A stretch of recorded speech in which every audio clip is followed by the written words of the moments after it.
আজকে বন্ধুরা বিকেলের জলখাবারে চায়ের সঙ্গে খাওয়ার জন্য ধনেপাতা দিয়ে একটা কচুরি বানিয়ে নিচ্ছি।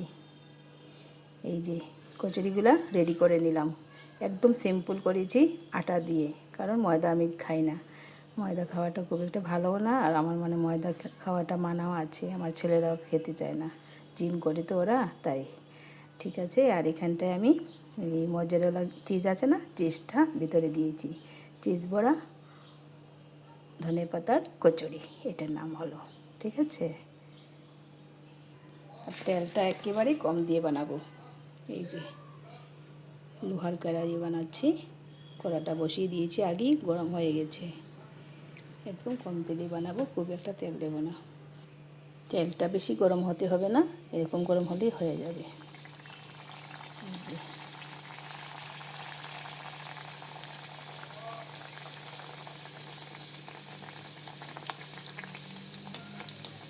চিজ দিলে আমার ছেলেরা খেয়ে খুব ভালোবাসে।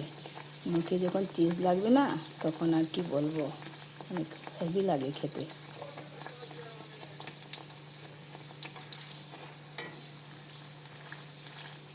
দেখেছো কি সুন্দর ফুলে গেছে, কিন্তু তেলটা কমই দিয়েছি।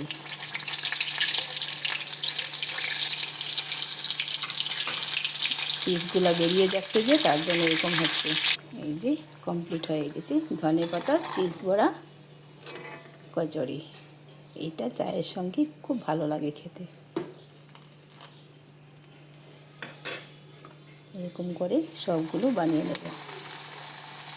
এই যে আমি এই তেলেই সব কিছু বানিয়ে নিলাম, দেখেছো? তেলও আমার হয়ে গেছে অনেক।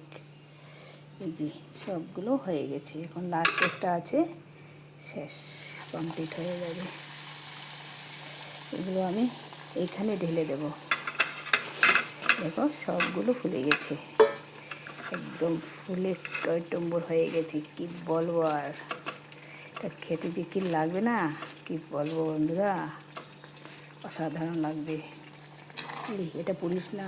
ওই যে তেল কম দিলে একটা ভয় থাকে, কি পুড়ে না যায়, তার জন্য একটা টেনশন। কারণ কম তেলে খেতে হলে খুব কেয়ারফুল করতে লাগবে, ভিতরটা যাতে কাঁচা থাকবে না, আর ভাজাটাও পারফেক্ট হবে।